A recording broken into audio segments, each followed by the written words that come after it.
Hello tout le monde, bonjour à tous. Aujourd'hui, petite vidéo un peu spéciale, j'ai décidé de faire une vidéo sur la dérivée d'une fonction. Donc, avant de commencer la vidéo, quelques petites choses à savoir. En fait, la dérivée d'une fonction, donc ça n'a rien à voir avec le programme de quatrième, ni troisième, ni deuxième, ni première. La dérivée d'une fonction, on voit plutôt ça en cinquième, sixième, lorsqu'on a maths 6 ou maths 8, et peut-être maths 4 aussi, enfin, je sais pas trop. Alors, qu'est-ce qu'il y a d'intéressant avec la dérivée d'une fonction? En maths, d'accord? Donc, si vous avez décidé de plus tard de faire des études supérieures en maths, ou même d'avoir des statistiques, de l'informatique et tout ça, la notion de dérivée, vous allez la voir presque tout le temps. En maths, elle intervient presque tout le temps, d'accord? Parce qu'en fait, elle nous permet d'analyser des choses et de comprendre des choses en soi qui, au début, nous paraissent un peu impossibles, mais vous allez voir qu'elle est des dérivées, ben, on va pouvoir faire quelque chose, d'accord? Alors, voilà, on va commencer la vidéo. Bon, la dérivée d'une fonction, qu'est-ce que c'est? Donc, dans dérivée, on entend dérive. En fait, la dérivée d'une fonction, ça va être une fonction qui fait varier une autre fonction. Je m'explique. Par exemple, on va prendre un exemple très simple en physique, d'accord? Et si je prends le graphe de la distance, d'accord? Je vais prendre le graphe de la distance, on va l'appeler d de t, d'accord? Distance en fonction du temps, et donc on fait comme ceci, voilà, hop, voilà, et je mets le temps. Alors, j'aimerais savoir quelle est la fonction qui va faire varier ce graphe, d'accord? Si j'ai un graphe. Eh bien, tout simplement, ce qui fait varier la distance en fonction du temps, c'est la vitesse, tout simplement. Et donc, on va avoir le graphe de la vitesse, donc le temps. Ici, on va écrire la vitesse en fonction du temps. On va essayer de voir un peu ce qui se passe. Hein? Qu'est-ce qu'on entend par dériver, fait varier? Enfin, voilà. Bon, dans un premier temps, on va dire qu'on démarre en 0, 0, d'accord? Donc, dans mes deux graphes. Et donc, on va dire que sur l'intervalle 0, 1, d'accord? On va dire que la vitesse, elle quoi? Elle stagne, d'accord? Voilà. Donc, sur l'intervalle 0,1, on a une vitesse qui est constante, qui stagne. Alors, on sait que lorsqu'on a une vitesse constante, on va tout simplement avoir une distance qui va augmenter constamment, d'accord? Car notre vitesse est elle-même constante. Si je vais à du 5 km/h durant une heure, eh ben, je vais faire 5 km et je vais le faire constamment, sans accélération. Et donc, on va avoir de 0 jusqu'à 1, parce qu'on est toujours sur les mêmes intervalles, c'est sur le temps. Et donc, on va avoir notre graphe qui va monter. Voilà, et donc on augmente. Alors, pour cette petite vidéo introductive, on ne va pas graduer la distance et la vitesse, on va juste essayer de comprendre qu'est-ce qui va se passer, d'accord? Ok, maintenant, si la vitesse augmente, d'accord? Donc de l'intervalle 1 à 2, on va dire que la vitesse augmente. Bon alors, qu'est-ce qui va se passer? Ben, logiquement, si ma vitesse augmente, bah alors je vais avoir une distance qui va augmenter petit à petit, et qui va être de plus en plus grande, d'accord? Et donc elle ne va pas augmenter constamment, pardon, mais elle va quand même augmenter. Et donc on va avoir une allure de parabole, un petit peu comme ceci. Et donc, qu'est-ce qui va se passer de l'intervalle de 1 à 2? 2, on va la faire là par exemple. Et ben on va avoir tout simplement un graphe comme ceci, qui monte, voilà, et qui arrive ici, et qui stagne. D'accord? Bon, c'est un peu compliqué à faire. Ok, voilà. Bon, donc, si ma vitesse augmente, je vais avoir mon graphe qui va augmenter lui aussi. Ok.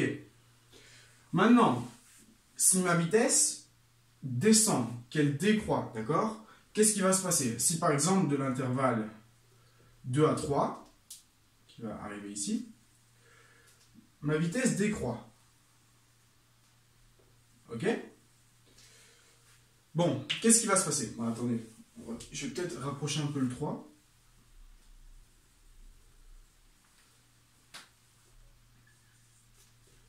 Si j'ai le 3 ici, d'accord?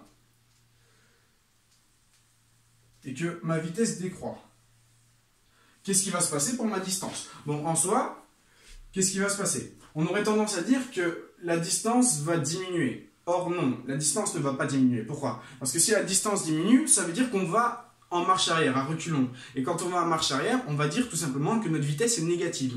Mais pour l'instant, notre vitesse, on voit qu'elle est toujours au-dessus de l'axe des x. Du coup, notre vitesse est toujours positive. Alors, si elle décroît, on va tout simplement avoir pas une accélération, justement, une décélération.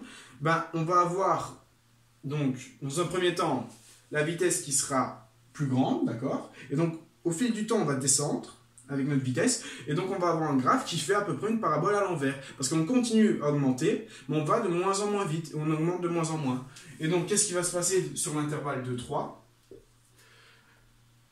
Je vais tout simplement avoir, donc oui, j'augmente toujours, hein, si ma vitesse est toujours positive en fonction de mon temps, mon graphe continue à augmenter, et donc je vais avoir cette fois-ci un graphe plutôt comme ça, une parabole à l'envers. Ok, voilà. Ok. Alors, ce qu'on va faire, c'est que je vais la faire décroître jusqu'à 0. Vous allez comprendre pourquoi. Alors, en soi, ce que je viens de faire, ça reste la même chose. Si on décroît, on va avoir quelque chose comme ceci. Ok? Et donc, maintenant, qu'est-ce qui va se passer si j'ai une vitesse négative? Si, par exemple, sur l'intervalle de 3 à 4, ma vitesse est négative. Et bien sûr qu'elle augmente aussi.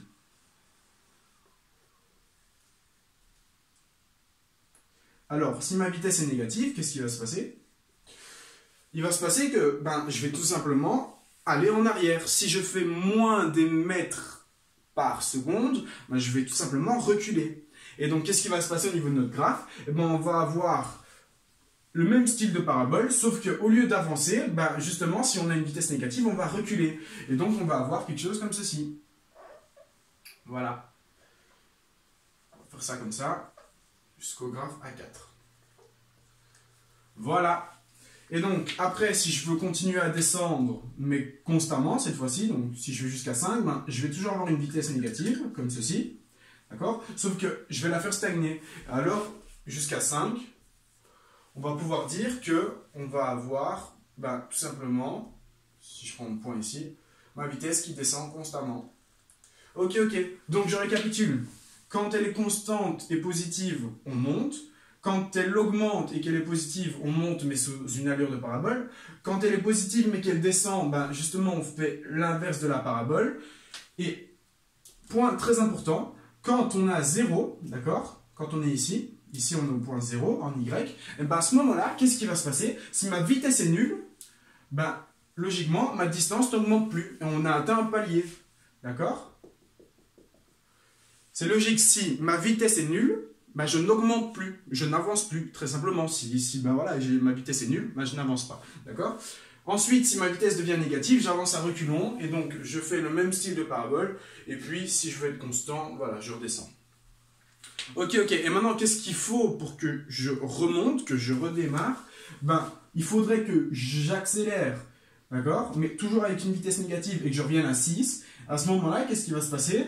Il va se passer que je vais pouvoir remonter, d'accord? À chaque fois que ma vitesse va croiser l'axe des zéros, et puis qu'elle va remonter ou qu'elle va redescendre, on va avoir des paliers, d'accord? Voilà. Donc ça, c'est ce qu'il faut savoir, entre guillemets. Alors, qu'est-ce qu'on peut en définir? On peut en définir que lorsque la vitesse, d'accord? Lorsque la vitesse en fonction de t est positive, alors, on peut dire que la distance, comment je pourrais dire ça? On va dire qu'elle augmente, voilà, comme ceci. Quand la vitesse est égale à 0, alors la distance, on va dire qu'elle stagne, d'accord? Donc je vais mettre une petite barre. Et quand la vitesse est inférieure à 0, alors la distance diminue.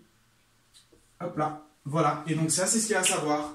Et donc, on a bien, dans un premier temps, mon graphe de la distance, d'accord? Et qu'est-ce qui fait varier cette distance? Qu'est-ce qui fait varier l'allure de mon graphe? Donc quand ça monte, quand ça descend, quand ça stagne, c'est ma vitesse. Et donc ma vitesse fait varier ma distance. Et donc qu'est-ce qu'on peut dire? On peut dire que la vitesse, c'est tout simplement la dérivée de la distance. Et donc comment on va l'écrire ça? Alors, la dérivée, il y a plusieurs notations. Donc déjà, soit on peut écrire que d' du temps est égal à la vitesse, d'accord? Mais en physique, on n'écrit jamais ceci parce que c'est pas très beau. Alors, on va écrire autrement. On va faire un peu de place ici. Ok? Et donc, comment on va écrire ça? On va écrire que la dérivée, d'accord? En fonction du temps, j'ai bien mon petit t ici. En fonction du temps, de la distance, d'accord? De la distance du temps, d'accord? C'est égal à la vitesse en fonction du temps.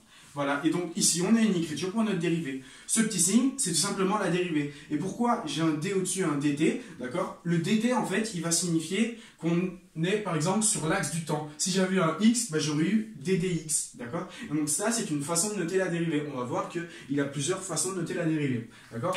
Alors, donc ça c'est très bien. Donc quelque chose à retenir, quand la dérivée est positive, mon graphe augmente. Quand ma dérivée est égale à 0, mon graphe stagne. Et quand la dérivée est négative, mon graphe descend, d'accord? Et ça, vous allez voir que ça va être super important. Et quand on va parler de graphe et de ça, vous allez voir que ça peut être très, très, très intéressant.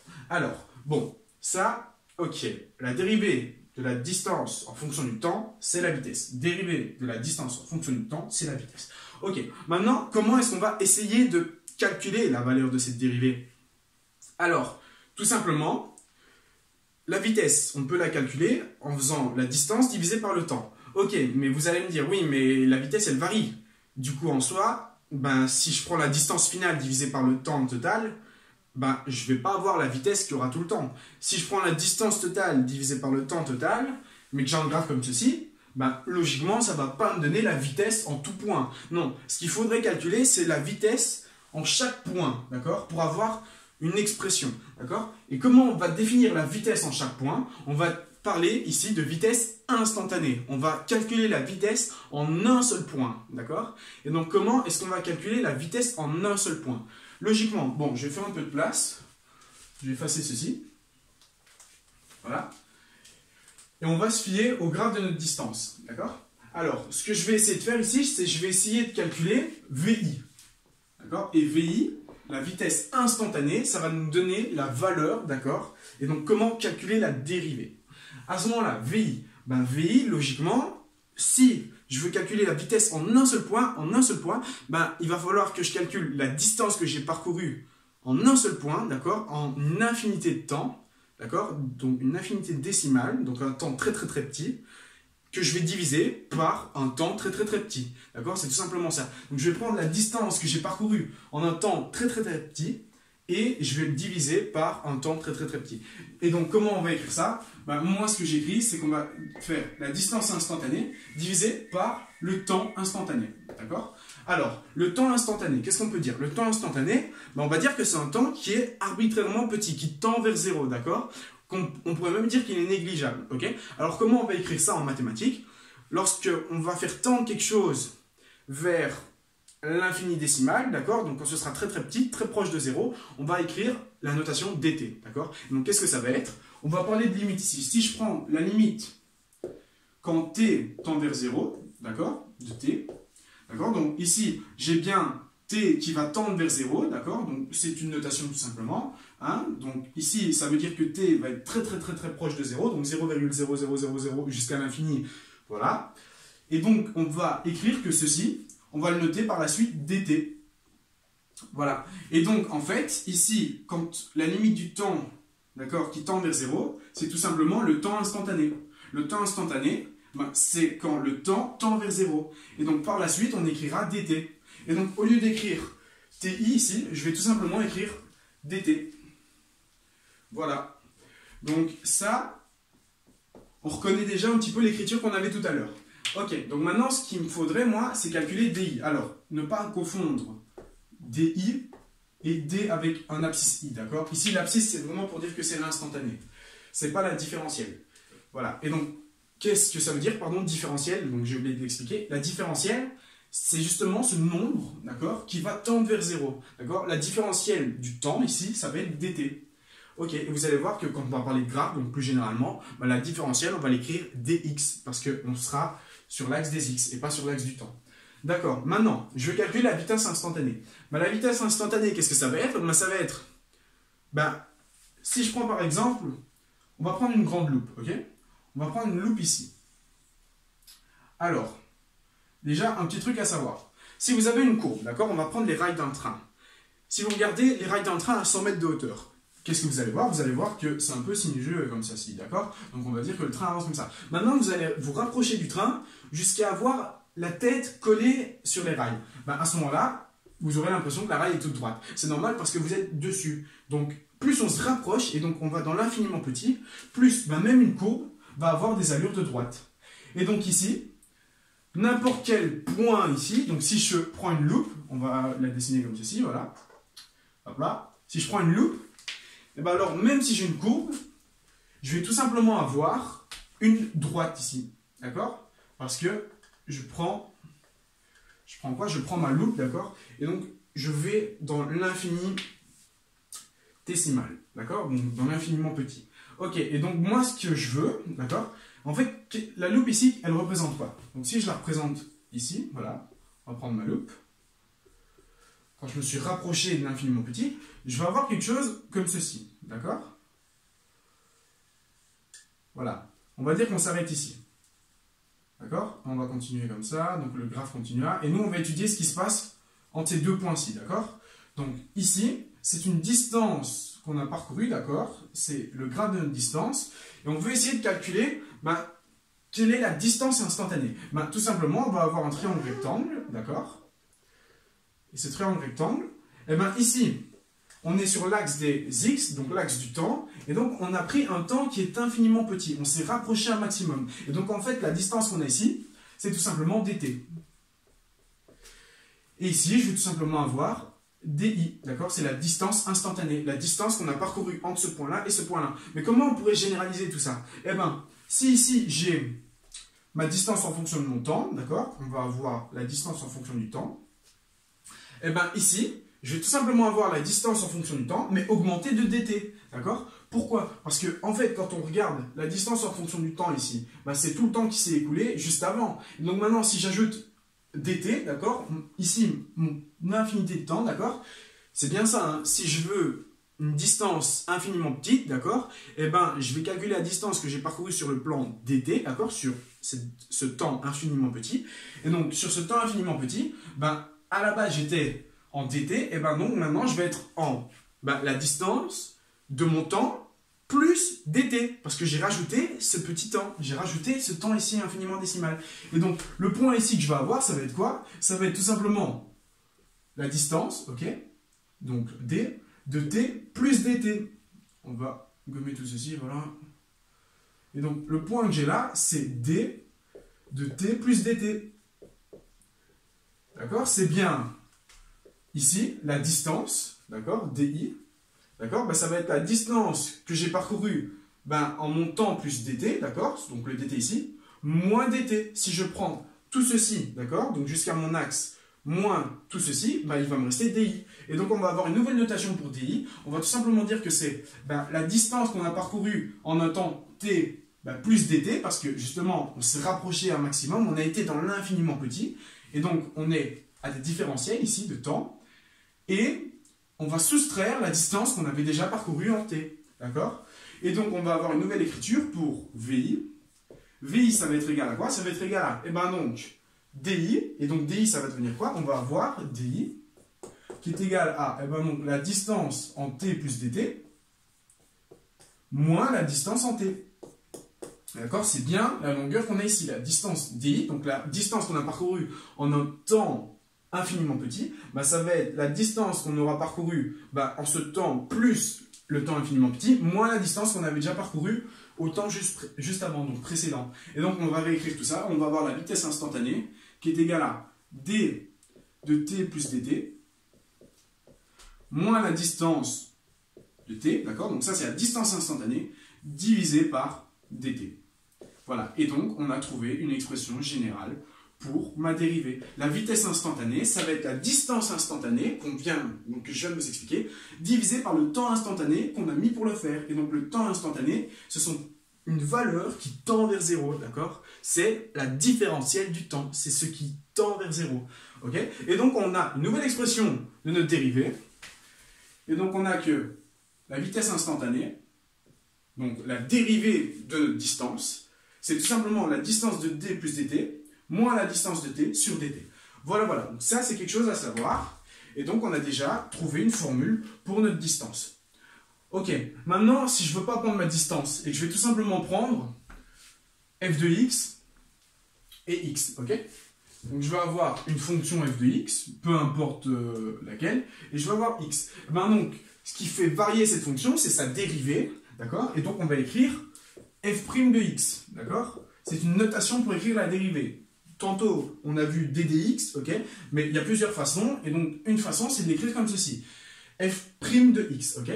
Et donc, c'est égal à quoi? Ben, techniquement, si on avait la distance en fonction du temps, bon, on avait ici la vitesse, ok? Et donc, c'est ce qu'on a ici. On avait la vitesse instantanée. Et donc, si je veux calculer tout ceci, eh ben, je vais tout simplement remplacer la distance et le temps par f de x et x. Et donc, au lieu d'avoir dt, ben, vu que je suis en x, je vais avoir dx. Au lieu d'avoir f de t, je vais avoir f de x. Et au lieu d'avoir d de t plus dt, je vais avoir f de x plus dx. Et donc, on va avoir une expression qui nous dit que la dérivée d'une fonction, ça va être la fonction de x plus dx moins f de x, le tout divisé par dx. D'accord?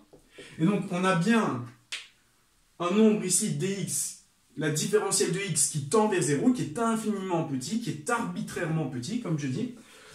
Et au-dessus, on a notre distance instantanée, sauf qu'ici, on ne parle plus de distance et de vitesse, on est tout simplement dans un graphe normal. Et on a bien la fonction en x plus dx, d'accord? Donc, lorsque j'avais ma loupe ici, hein, lorsque j'avais ma loupe, voilà.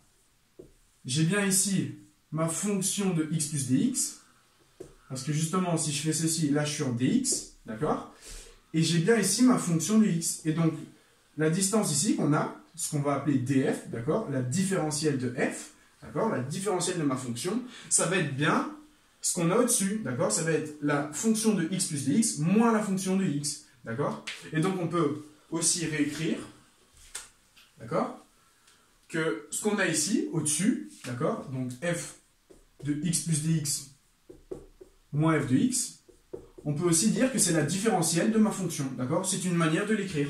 Donc, la différentielle de ma fonction, c'est la fonction qu'on a en x plus dx moins la fonction qu'on a en x, d'accord? Voilà, et donc ça, c'est une autre façon de l'écrire. Alors, si je remplace ceci dans ma fonction du dessus, on va avoir une autre écriture, mais qui ne signifie pas grand-chose, qui nous dit que la dérivée de x, c'est égal à la différentielle de ma fonction divisée par la différentielle de x, d'accord? Tout simplement. Et donc, on a une autre manière de l'écrire. Et ici, en fait, qu'est-ce que les mathématiciens ont préféré faire? Au lieu d'écrire df, on va écrire petit d de f de x. D'accord? C'est tout simplement la même notion que df, d'accord? Sauf que, en fait, f ici, ça correspond tout simplement à ma fonction de x. C'est juste moi, d'accord, qui est simplifié, qui est enlevé la parenthèse x. Et donc, une autre écriture que les mathématiciens ont inventée, c'est de dire que f' de x, ça va être d dx, d'accord? Et donc, on retrouve bien ici notre notion de différentiel. Et en fait, on va mettre en facteur le f de x, voilà, et on va avoir que f' de x, c'est égal à d dx de f de x, ok? Donc ça, ce sont des écritures, ok? Et ici, on a la formule. Donc formule, et ici, deux écritures différentes pour la faire, d'accord? Première écriture, deuxième écriture. C'est tout simplement la même chose. En physique, on utilisera plus des notions comme ceci, d'accord? Ce sera plus explicite. Et bien évidemment, on étudiera les choses en fonction du temps, d'accord? C'est pour ça que quand on avait la distance et la vitesse, on étudiait tout ceci en fonction du temps. Ici, on étudie en fonction de dx, d'accord? Ok. Bon. Voilà, c'est déjà fini pour cette vidéo. Alors, qu'est-ce qu'il y a à retenir? Donc ici, c'est une petite vidéo introductive. La formule de la dérivée, d'accord? Donc, si vous l'avez oublié, reprenez votre exemple de la distance et de la vitesse. Et donc, c'est la distance instantanée divisée par le temps instantané, d'accord? Et donc, on obtient cette formule ici. Une autre manière de voir, en fait, c'est d'étudier la variation, en fait. La dérivée, c'est, je le rappelle, une fonction qui fait varier. Et comment on étudie la variation? On va tout simplement prendre ma petite différentielle de f, d'accord, et on va la diviser par ma différentielle de x, ok? Donc ici, on avait, df et dx, voilà, juste ici. Voilà. Bon, j'espère que tout ceci est bien compris, d'accord? Donc c'est vraiment le b.a.-ba, je vais dire, des mathématiques un peu plus compliquées. On entre dans une phase qui est un peu plus compliquée. Donc si tu as compris ça, franchement, je te félicite, parce que dans un premier temps, c'est pas super simple. Mais vous allez voir que tous ces calculs, après, ils vont nous servir à beaucoup de choses et à calculer beaucoup de choses par la suite, d'accord? Bon, ben voilà, je vous remercie de votre attention. Et dans la prochaine vidéo, on va tout simplement faire 2-3 exemples de dérivés pour voir qu'est-ce qui va se passer, d'accord? Et voilà, merci beaucoup.